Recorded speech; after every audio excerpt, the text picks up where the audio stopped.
What the fuck? God damn. Didn't even tell you to start.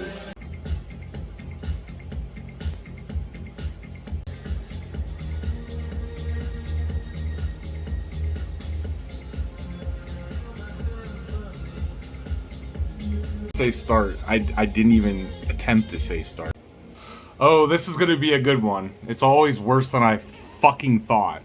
Alright, I'm gonna start off the video with an excerpt from 1984.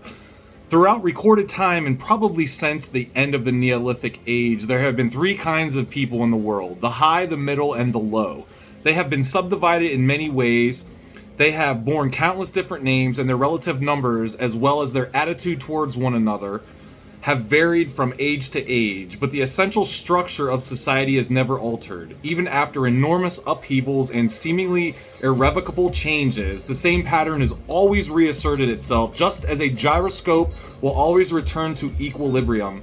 Like when I lay my motorcycle over. Anywho, however far it is pushed one way or the other. And that's chapter 1. Ignorance is strength. And I believe that's the book that, what is it, the Winston character gives the other guy? I don't know, I have to go back. But anywho, that's that.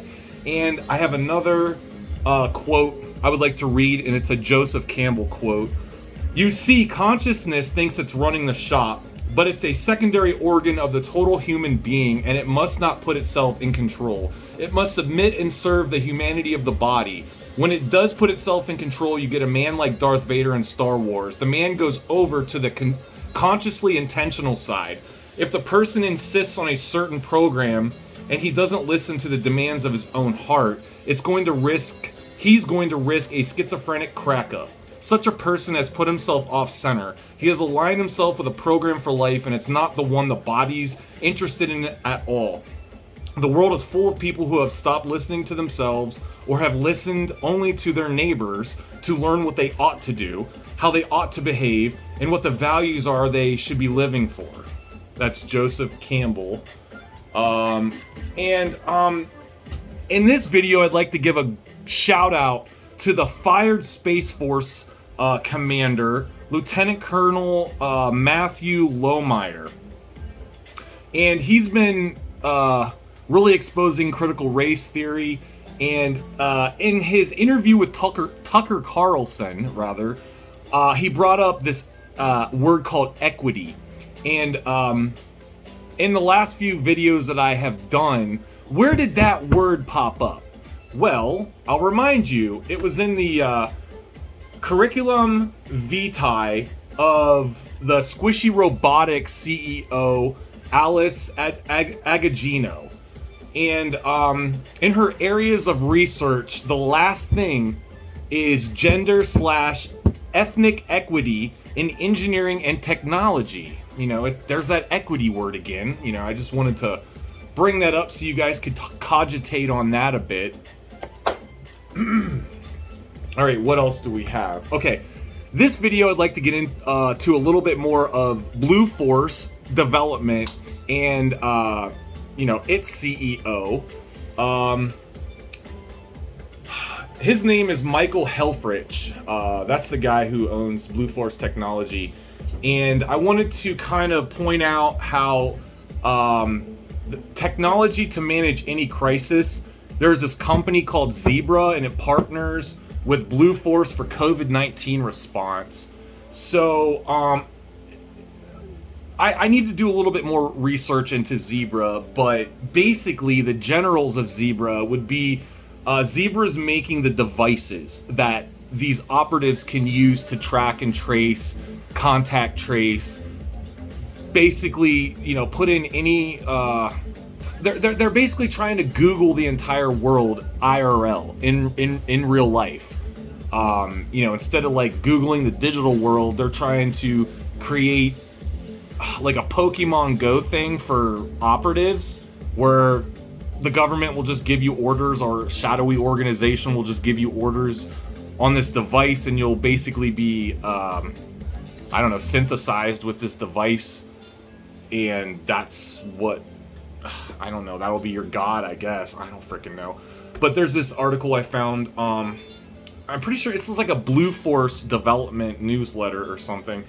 But yeah, technology to manage any crisis. Zebra partners with BlueForce for COVID-19 response. To help first responders handle the worldwide spread of COVID-19, BlueForce Development and Zebra have partnered closely to offer a situational awareness platform that can be rapidly deployed by law enforcement agencies. BlueForce provides an easy-to-use subscriber interface to securely connect with people, sensors, and AI services in seconds using Zebra rugged mobile devices. So Zebra's like the Samsung or what else? The freaking Android, iPhone, whatever. They're making the devices that BlueForce technology software will go into. Okay, yeah, so using Zebra rugged mobile devices to capture data and remain connected in critical environments, utilizing the Android or Windows operating system, public safety personnel can be grouped to form customized responder networks to counter simultaneous incidents and adapt to continuously evolving needs. The needs of who? Like, I understand the first responder stuff, the space exploration, all of that sounds great, you know, and honestly, yeah, this technology can be used for that. But do you think they're gonna follow the Constitution when it comes to we the people, you know, and them using these devices on us? They have a track record of not following the Constitution, basic, you know, Bill of Rights, privacy, all of that. Like, come on now. Like, how many times do you have to be told that they're using our data against us to game the frickin' system? This isn't frickin' rocket science. Anywho, maybe it is to some people. I don't fucking know anymore. So anyways, who is Michael Helfrich? Yeah, so what is he from? Newburyport, Massachusetts.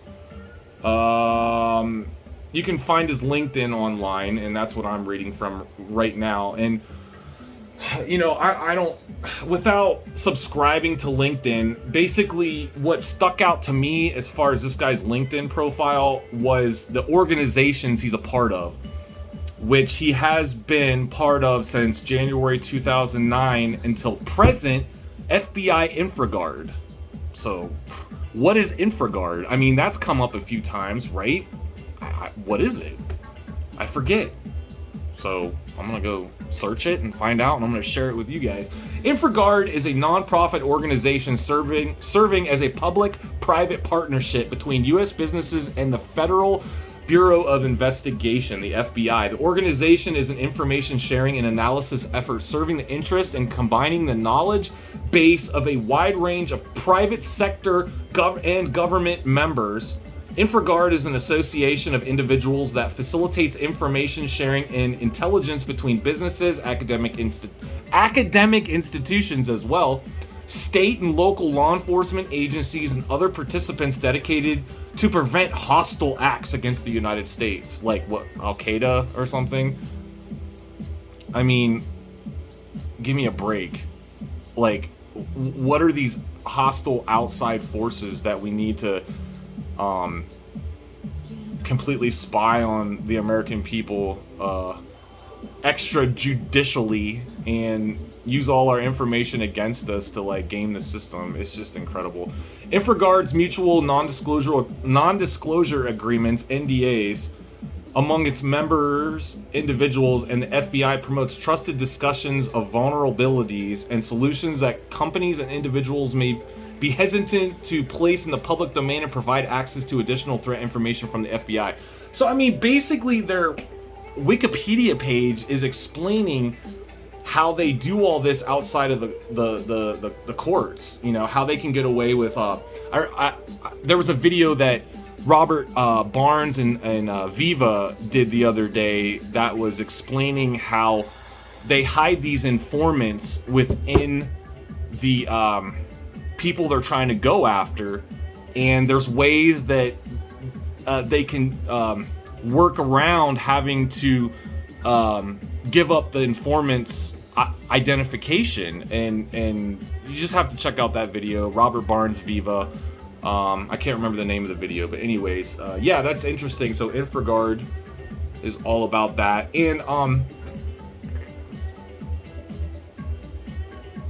back to the contact tracing, which, I mean, like, okay, everything seems to be over with now. Their little temper tantrum of scaring everybody about some flu we're all gonna die from, I guess. I don't freaking know, but like, it seems to be dying down. But one company in particular that I have been following even before I knew about BlueForce or Squishy Robotics was a company called AM, Applied Memetics. And memetics is basically the science of memes and how you can use memes to influence society, people, groups of people, yada yada yada. And one of their careers that popped up during the whole pandemic or whatever was contact tracer, and they've since scrubbed it from their website. But if you use the Wayback Machine, you can find all of that again. And let me just read a little bit of what that was all about. So yeah, they seem to be a pretty reputable, highly recommended company. What else we got? COVID-19 contact tracing, Applied Memetics. The scale and complexity of the COVID-19 outbreak has underscored the need for prompt and effective implementation of evidence-based containment measures. Evidence-based. Now, did we see an honest, science-backed, evidence-based explanation of what just went on the last year and a half or whatever? In my opinion, no. Rand Paul, like I said in a previous video, has been doing pretty good at bringing these topics up into the limelight. The hypocrisy of our government doctors or whatever. I don't know. I never voted for Fauci. I don't think anybody else did. I don't know how that little man gained so much power. Whatever. So yeah, Applied Memetics, look into that group. I'll do a video, I'm sure, in the future. It's CEO is a guy named Dan Gabriel, complete spook, CIA guy. What else? Okay, and then let's go back to Orwell for a second. The aims, now remember those three groups I talked about, the high, the middle, and the low. Now, what are their roles in all of this? You know, what has been historically proven to be these roles of these three groups? And look, we're all like a part of an eye of a dragonfly, right? And you know, it brings up the what is it? The men. I can't remember the name of it, but it's the three men and an elephant, or you know, the men and the blind men and the elephant. So you have like a bunch of blind dudes touching a different part of an elephant, and they're trying to explain what an elephant is, you know, to, I don't know, somebody else. They're trying to all explain, and it looks so much different. But you know, people that can see, we know what an elephant is. We can see the elephant. So I don't know, just keep that in mind if that makes any sense. The aims of these three groups are entirely irreconcilable. The aim of the high is to remain where they are. The aim of the middle is to change places with the high. The aim of the low, when they have an aim, for it is an abiding characteristic of the low that they are too much crushed by drudgery to be more than intermittently conscious of anything outside their daily lives. It is to abolish all distinctions and create a society in which all men shall be equal. Thus, throughout history, a struggle, which is the same in its main outlines, reoccurs over and over again. For long periods, the high seem to be securely in power, but sooner or later, there always comes a moment when they lose... Jesus. Come on. Lose either their belief in themselves or their capacity to govern efficiently, or both. They are then overthrown by the middle, who enlist the low on their side by pretending to them that they are fighting for liberty and justice. As soon as they have reached their objective, the middle thrust the low back into their old position of servitude and themselves become the high. Presently, a new middle group splits off from one of the other groups, or from both of them, and the struggle begins over again. Life is a circle. Anyways, that's ridiculous. Of the three groups, only the low are never even temporarily successful in achieving their aims. It would be an exaggeration to say that throughout history there had been no progress of a material kind. Even today, in a period of decline, the average human being is physically better off than he was a few centuries ago. But no advance in wealth, no softening of manners, no reform or revolution has ever brought human equality a millimeter nearer. From the point of view of the low, no historic change has ever meant much more than a change in the name of their masters. Okay, and then the last thing I'll leave you with is, so like, keep that in mind about the high, right? The high, the upper class, the bourgeois, the bougie. They have it all, and somehow they become complacent. And this reminds me of what happened in Nazi Germany, is a lot of the higher Germans didn't take the Nazis seriously. They didn't think that the lower classes would accept some kind of mindset like that. But, you know, as history has told us, they did. And look what havoc that released. And, you know, my family's from Germany. The Krauses are from Germany. And one of my heroes, his name is Karl Kraus, oddly enough.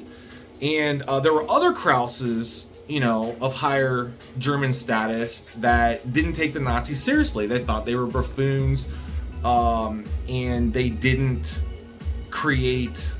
They didn't reach down to the lower classes to explain to them and teach them how the Nazis were wrong, basically. You know, they ate their cake, and they danced, and, you know, they, I don't know, were into their riches. And the Nazis were meddling during all of that. And, you know, look what happened, because good people didn't stand up. Except Karl Kraus. He was a playwright, a comic writer. You know, he had a small following of really devout people. Yeah, people didn't listen to him, you know, and he made fun of the Nazis all the time. He brought up the hypocrisy of World War I, and, you know, fortunately, Karl died before, right before, it was like within the year, I believe, the Nazis came to power. He died right before that. And whose house was the first house those motherfuckers went to? Karl's house, and they burnt down his fucking library. So, yeah, rest in peace, Karl. Check him out sometime, you know, do some research. He's pretty funny. But yeah, I think that was it.